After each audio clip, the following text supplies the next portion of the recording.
हाँ जी, हाँ जी, हाँ हाँ हाँ, ये काम जरूर हो जाएगा, जरूर। ओ, मेरी तो क्लास थी, मैं तो क्लास में हूँ। ओके ओके, बाद में बात करते हैं, बाद में बात करते हैं, बहुत इंपॉर्टेंट क्लास है। ओ guys, yes, we are back again. We will be studying the next theory, that is Lev Vygotsky's theory. Philosopher थे और इन्होंने भी अपनी एक थ्योरी दी है। तो चलिए देखते हैं इसने अपनी थ्योरी में क्या बोला है। और इन्होंने कौन सी थ्योरी दी है? सोशल डेवलपमेंट की थ्योरी इन्होंने दी है।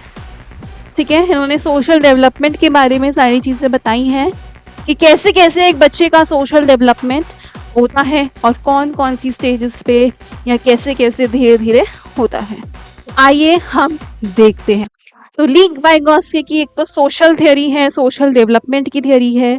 तो सोशल इंटरेक्शन, ली वाइगोस्की ने क्या बताया है कि सोशल इंटरेक्शन एक बच्चे का, एक कल्चरल इंटरेक्शन और सोशल इंटरेक्शन बहुत अच्छे से होना चाहिए। वो बचपन से ही सोशल इंटरेक्ट करना शुरू कर देता है। पहले कहाँ से स्टार्ट करता है? उसकी फर्स्ट इंटरेक्शन कहाँ से होती है? अपने पेरेंट्स से होती है या अपनी फैमिली से होती है, जो क्लोज फैमिली होती है उससे होती है उसकी फर्स्ट इंटरेक्शन। धीरे धीरे करके जब बच्चा बड़ा होता है तो उसकी इंटरेक्शन किससे होने लगती, कहाँ होने लगती है? उसकी इंटरेक्शन एक स्कूल में होने लगती है। फिर धीरे धीरे बड़ा होता है तो बच्चा अपने फ्रेंड्स बनाता है। फिर बड़ा होता है तो बाहर दुनिया को देखता है। तो इसी तरह से ली वाइगोस्की ने भी बताया है कि कैसे कैसे हमारी सोशल डेवलपमेंट और कल्चरल डेवलपमेंट साथ साथ होती है। अब इन्होंने क्या बताया है? बच्चे जो हैं वो इंटरेक्शन से ही सीखते हैं। जितना इंटरेक्ट करेंगे उतना क्या करेंगे? एक दूसरे से बच्चे सीखेंगे। ठीक है, चलिए अब हम आगे देखते हैं। अब है कुछ की टर्म्स लिए हैं वाइगोस्की ने, जैसे जीन पियाजे ने दिए थे। जिसने जीन पियाजे की वीडियो नहीं देखी तो प्लीज देखना मत भूलिएगा, बहुत इंपॉर्टेंट वीडियो है। और उसके साथ साथ उसके पीछे कुछ रिवीजन क्वेश्चन भी दे रखे हैं, तो प्लीज वो भी देखना मत भूलिएगा। Vygotsky believed that learning happens first at the social level and then at the individual level. पहले हम सोशली इंटरेक्ट करते हैं, हमारे मम्मी पापा होते हैं, हमारी फैमिली होती है सबसे पहले, है ना, हमारे साथ। तो हम पहले उन्हीं से बात करते हैं। अच्छा, children learn by talking, observing and working with others. बच्चे वैसे ही सीखते हैं। कैसे सीखते हैं बच्चे? बात करते हैं, अगर एक दूसरे तभी सीखेंगे। बोलते हैं ना कि हमें स्कूल में जाके बोलना चाहिए। कुछ बच्चे होते हैं जो बिल्कुल भी नहीं बोलते हैं। और देखना, आप ऑब्जर्व करना, उन बच्चों का फ्रेंड सर्कल भी क्या होता है? बहुत कम होता है। जो ज्यादा बोलते हैं उनका ज्यादा बड़ा फ्रेंड सर्कल होता है, क्योंकि उनके फ्रेंड्स बहुत बनते हैं। ठीक है, तो बच्चे बातें करने से सीखते हैं, बच्चे ऑब्जर्व करने से सीखते हैं चीजों को, और बच्चे दूसरों के साथ काम करने से सीखते हैं कि दूसरों की हेल्प कर रहे हो, उससे बात कर रहे हो, सोशली इंटरेक्ट कर रहे हो। ठीक है, तो आजकल तो ये बहुत मेन हो गया है, एक सोशल इंटरेक्शन, और ली वाइगोस्की ने यही अपनी थ्योरी में बताया है। ठीक है, और क्या बताया है कि parents, teachers and peers help to shape thinking. Parents, teachers और जो आसपास के फ्रेंड्स होते हैं वो क्या करते हैं? बच्चों की थिंकिंग को डेवलप करने में मदद करते हैं। अगर हम अकेले रहेंगे, सपोज हम कोई भी एक बच्चा है, वो अकेले अपनी दुनिया में ही रहता है, उसको कुछ समझ नहीं आता दूसरों की बातें, ऐसे बच्चे होते हैं, जैसे ऑटिज्म वाले, जिसमें लर्निंग डिसेबिलिटीज होती हैं। ये भी एक वीडियो में मैं आपके साथ से सारी शेयर करूंगी, डिसेबिलिटीज। ठीक है, तो प्लीज आप देखते रहिएगा हमारी वीडियोस, बेल आइकन को प्रेस करना मत भूलिएगा। ठीक है, तो वैसे ही जैसे ऑटिज्म वाले जो बच्चे होते हैं वो क्या होते हैं? अपने आप में ही लॉस्ट रहते हैं, ना उनके कोई फ्रेंड्स होते हैं, ना वो किसी से बात करते हैं, जो भी घर पे आता है जाके छिप जाते हैं। ठीक है, नहीं बोलेंगे, नहीं इंटरेक्ट करेंगे तो क्या होगा? उनके में डेवलपमेंट भी उतना नहीं हो पाएगा। ठीक है, जितनी बातें करेंगे, जितने हमारे फ्रेंड्स होंगे, चाहे पेरेंट्स हो, चाहे फ्रेंड्स हो, चाहे बाहर आप किसी नेबरहुड से, नेबर में बात कर रहे हो, किससे भी आपके नेबरहुड में कोई रहता है, जितना आप इंटरेक्ट करोगे उतने आपका क्या होगा? सोशल डेवलपमेंट होगा। तो आजकल के बच्चों में ये सबसे ज्यादा इंपॉर्टेंट है। अब आपकी मतलब छोटे बच्चों की मम्मी भी पूछती हैं, बेटा आप स्कूल तो गए थे, बट आपके फ्रेंड्स कौन कौन है वहाँ पे? आप बात किससे करते हो? होता है ना, कुछ बच्चे फ्रेंड्स ही नहीं बनाते हैं, बट कुछ बच्चे बहुत सारे फ्रेंड्स बनाते हैं। सोशल इंटरेक्शन से भी बहुत फर्क पड़ता है एक बच्चे के ऊपर। ठीक है, चलिए अब आगे देखते हैं। अब है हमारा लैंग्वेज, कल्चरल एंड लैंग्वेज। ये बहुत इंपॉर्टेंट है, प्लीज इसे इंपॉर्टेंट मार्क कर लो। ये टर्म इंपॉर्टेंट है कि वाइगोस्की ने बताया था, provides the tool of thinking. जो भी हमारे आसपास चीजें हो रही हैं, ठीक है, जैसे कि मम्मी कहती है बचपन में कि बेटा पार्टिसिपेट क्यों नहीं करते किसी चीज में, कॉम्पिटिशन्स होते हैं, डांस होता है, तो होता है ना आजकल के पेरेंट्स कि मेरा बच्चा जरूर पार्टिसिपेट करे, मेरा बच्चा जरूर आए स्टेज पे, ठीक है। तो यही है, एक सोशल कल्चरल डेवलपमेंट ही होता है कि बच्चा कितनी एक्टिविटीज में पार्टिसिपेट कर रहा है, ठीक है। अच्छा, language is the most important tool for learning. जितना अगर उसको बच्चे को बोलना नहीं आता होगा, क्या वो इंटरेक्ट कर पाएगा? नहीं कर पाएगा बच्चा इंटरेक्ट बिल्कुल भी, ठीक है। तो जब तक बच्चे को कोई लैंग्वेज नहीं आती, बोलना नहीं आएगा, वो इंटरेक्ट नहीं कर पाएगा। वही एक इम्पॉर्टेंट क्या है, टूल है, ठीक है। अब अगला देख लेते हैं, children first use language to communicate with others. सबसे पहले बच्चा बोलना सीखता है और बोल के ही अपनी बात को क्या करता है, सामने वाले को बताता है, तभी सामने वाले को समझ में आता है और सोशल इंटरेक्शन उसका लोगों के साथ हो पाता है। तो यही चीज ली वाइगोस्की ने अपनी थियोरी में बताई है। अब आगे देख लेते हैं। प्लीज अगर आप लोग नोट्स बना रहे हैं तो जो भी मैं इंपॉर्टेंट लिख रही हूँ तो प्लीज आप लोग उस पर इंपॉर्टेंट मार्क कर लीजिएगा, ठीक है। अब आता है हमारे पास, ये भी बहुत इंपॉर्टेंट है, तो please mark it as important first. ZPD, zone of proximal development. ये क्या होता है? ये जैसे कि एक बच्चे ने, सपोज मैं एग्जांपल देती हूँ, एक बच्चे ने सीखा, बच्चे ने देखा एक बच्चा एक चैप्टर रीड कर रहा है, इंग्लिश में लेसन्स होते हैं, वो रीड कर रहा है, ठीक है। अब उस बच्चे ने देखा उस लेसन में कि मतलब उसने समझ लिया अपने आप। उस लेसन में लिखा है कि एक बर्ड है,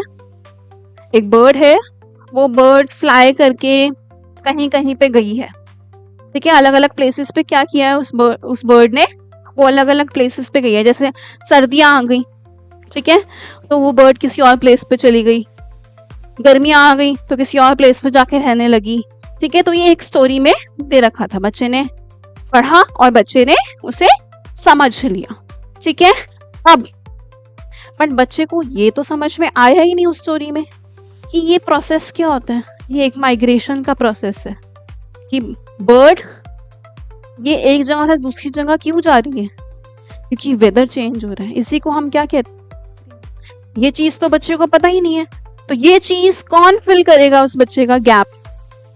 एक टीचर ही फिल करेगी। उसने खुद क्या पढ़ा और एक टीचर ने उसे क्या पढ़ाया, उसके बीच का जो डिफरेंस होता है उसको हम क्या कहते हैं, zone of proximal development, ZPD। ये एक गैप होता है, what a child can do alone. एक चाइल्ड अकेले क्या कर सकता है और जब वो किसी की हेल्प लेता है तो वो क्या कर सकता है, ठीक है। उसी डिफरेंस को हम क्या कहते हैं, जोन ऑफ प्रॉक्सिमल डेवलपमेंट। अब बच्चे को यहाँ पे एक क्वेश्चन दे रखा है 2+2। अब बच्चे को समझ ही नहीं आ रहा ये 2+2 क्या होता है, बच्चे को मेथड ही नहीं पता है कि 2+2 होता क्या है। अब ये वो अकेला कर रहा था, बट यहाँ पर उसने किसकी हेल्प ली है, एक अध्यापक की, एक टीचर की उसने क्या ली है, हेल्प ली है, ठीक है। तो इधर हेल्प लेके उसने क्या सीखा कि 2+2 4 होता है। तो ये जो डिफरेंस होता है कि हमें क्या आता है और हमने क्या सीखा, इस डिफरेंस को हम क्या कहते हैं, ZPD। इससे रिलेटेड क्वेश्चन जरूर आ सकता है, तो प्लीज जरूर समझिए और वीडियो को देखिए।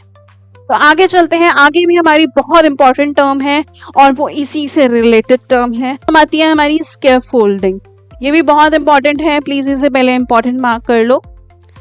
अब हम इसके बारे में पढ़ेंगे, देखते हैं क्या होता है स्कैफोल्डिंग।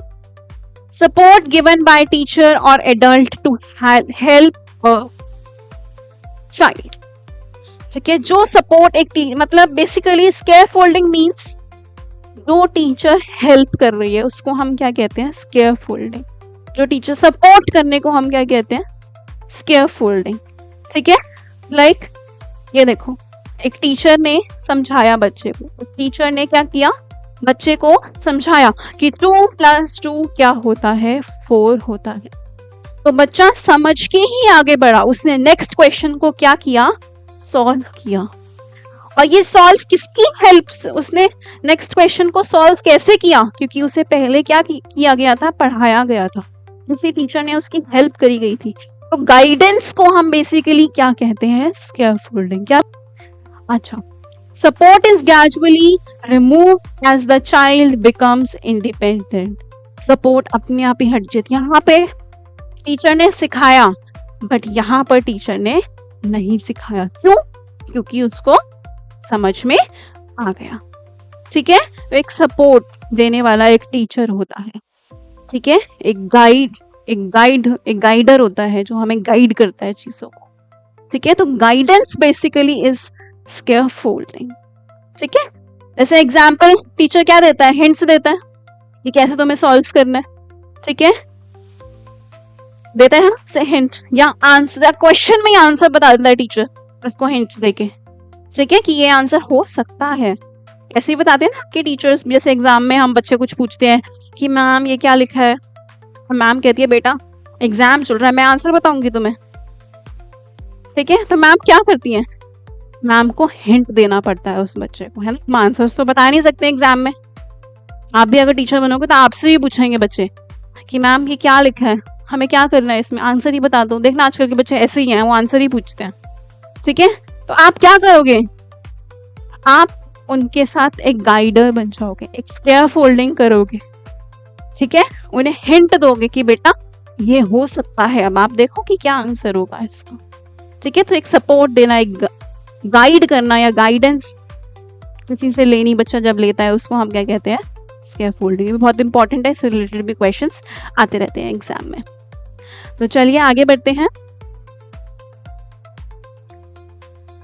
ये देखिए, यही था हमारा सोशल डेवलपमेंट की थ्योरी दी थी, एक समराइजेशन है। ठीक है, अच्छा, स्कैफोल्डिंग हुई थी, बच्चे को नहीं आता था। ठीक है, जोन ऑफ प्रॉक्सिमल डेवलपमेंट था, ZPD था, एक गैप था, बच्चे को नहीं आता था। तो कौन आई, एक टीचर आई, उसने क्या करी, हेल्प करी और उसको स्कैफोल्डिंग। ठीक है, उसके बाद बच्चे को क्या आ गया, पढ़ना लिखना आ गया। ठीक है, तो यही ली वाइगोस्की ने अपनी सोशल डेवलपमेंट थ्योरी में बताया है। ठीक है, अब हम आगे बढ़ेंगे अपने कुछ क्वेश्चंस के साथ। प्लीज वीडियो को देखते रहिएगा। तो चलिए आगे बढ़ते हैं अपने पहले क्वेश्चन के साथ। ये रिवीजन क्वेश्चंस हैं और ये सारे क्वेश्चंस लास्ट ईयर पेपर से ही उठाए गए हैं और ये बहुत इंपॉर्टेंट क्वेश्चंस हैं, इससे रिलेटेड ही क्वेश्चंस आपके एग्जाम में आएंगे। ठीक है, तो चलिए देखते हैं अपने क्वेश्चंस। तो पहला क्वेश्चन दे रखा है, according to Lev Vygotsky the zone of proximal development should used for, मैंने आपको बताया था जैसे zone of proximal development ZPD बहुत इंपॉर्टेंट है। देखो उसी से रिलेटेड एक क्वेश्चन आ गया हमारे पास। ठीक है, चलिए देखते हैं किसमें काम आता है, teaching and assessment, teaching only, assessment only, या फिर असर्टिंग फ्लूइड इंटेलिजेंस। अच्छा देखो, एक तो सबसे पहले मैं आपको एक इजी, बिल्कुल इजी तरीका बता देती हूँ। जहां पे ओनली लिखा आता है जिस ऑप्शन में, वो तो आप क्रॉस कर दिया करो। ओनली ऑप्शन तो कभी भी नहीं आता, ओनली ऑप्शन तो कभी भी नहीं आता। ठीक है, तो मैं आपको बताती हूँ कि इसका आंसर सबसे पहला है कि अगर हम बच्चे को उस गैप को फिल करके टीचिंग पढ़ाएंगे, उसको असेसमेंट्स देंगे, ठीक है, उसका मूल्यांकन करेंगे, उसको असेस करेंगे, तो क्या होगा, ये ZPD कवर हो जाए। ठीक है, तो इसको क्या कहते, तो ये पहला ऑप्शन हमारा क्या होगा, एकदम करेक्ट होगा। चलिए सेकंड क्वेश्चन देखते हैं। A teacher gives a half done example to the child while teaching a particular concept. According to Lee Vygotsky, which of the following strategies is the teacher using? अब teacher ने बच्चे को half example बता दिया कि बेटा ये हो सकता है और आपको देखना है। ठीक है, बच्चे को क्या दे दिया, एक हिंट दे दिया, तो ये क्या होता है, एक हेल्प कर दी, बच्चे को गाइडेंस दे दी है, तो ये क्या होता है, मैंने अभी समझाया था। देखिए ऑप्शंस में क्या क्या दे रखा है, फटाफट से देख लेते हैं। इसका आंसर हमें ऐसे मिल जाएगा, observational learning, scaffolding, conflict teaching, conditioning. तो क्या होता है ये, स्कैफोल्डिंग इसका बिल्कुल सही आंसर है। स्कैफोल्डिंग का मतलब यही बताया था मैंने अभी आपको कि बच्चे को एक हिंट मिलना किसी भी चीज का। ठीक है, तो यहाँ पे यही लिखा हुआ है कि एक टीचर ने उसको हाफ डन एग्जाम्पल बता दिया है। ठीक है, तो यही इसका क्या होगा, आंसर होगा। तो आइए देखते हैं अपना next question. Lev Vygotsky's theory mainly focuses on explaining. Lev Vygotsky की थ्योरी हमें क्या कहती है, the impact of heredity on development, the role of cultural tool in cognitive development, the bio ecological model of socialisation. ठीक है, the impact of attribute patterns on motivation. Motivation के बारे में तो बताया ही नहीं है। ठीक है, अब यहाँ पे लिखा है ecological model of socialisation, ecological bio ecological model के बारे में भी नहीं बताया है। ठीक है, अब इसके बाद है, इसने क्या बताया है, कल्चरल टूल बताए हैं। क्या बताया है इसने, कल्चरल टूल बताया है कि लैंग्वेज या बच्चा जितना पार्टिसिपेट करता है, जितना बात करता है और उसे उतने जल्दी क्या होता है, बच्चे का डेवलपमेंट होता है। The impact of heredity, heredity के बारे में तो बात करी ही नहीं। तो इसका करेक्ट ऑप्शन क्या होगा, मैंने आपको बताया था कि कल्चरल टूल बहुत इंपॉर्टेंट है, मार्क कर लो। तो देखो इसी का एक क्वेश्चन यहाँ पे आ गया है हमारे पास। ठीक है, तो ये बहुत इंपॉर्टेंट क्वेश्चन है, तो इसका आंसर बी पार्ट होगा। ठीक है, तो आई थिंक आप सभी को समझ में आ गया होगा आज का लेक्चर, और बहुत अच्छे से आया होगा कि ली वाइगोस्की ने अपनी थ्योरी में क्या क्या कहा था और कौन कौन से बहुत इंपॉर्टेंट टर्म्स दी थी, हमने ये सब कुछ समझा। ठीक है, बहुत इंपॉर्टेंट थ्योरी है इसके भी एग्जाम्स में क्वेश्चंस आते रहते हैं, तो हम भी क्वेश्चंस और करते रहेंगे। अभी तो ये 3 क्वेश्चंस थे, हम भी और करते रहेंगे, पेपर सॉल्व करते रहेंगे। प्लीज़ हमारी वीडियोस देखते रहना। ठीक है, तो आज के लिए बस इतना, और कमेंट बॉक्स में प्लीज़ कमेंट करके बता दो कि आपको क्लास कैसी लगी, मज़ा आया नहीं आया, या हमें और चेंजेस करने के, और क्या हम चेंजेस कर सकते हैं, या आपके ऊपर डिपेंड करता है सब कुछ। हम आपके साथ बहुत अच्छी अच्छी वीडियोस लाते रहेंगे, कंटेंट आपके साथ शेयर करते रहेंगे, तो प्लीज़ आप अपने नोट्स बनाना मत भूलिएगा। Okay, bye bye, will meet you in the next video.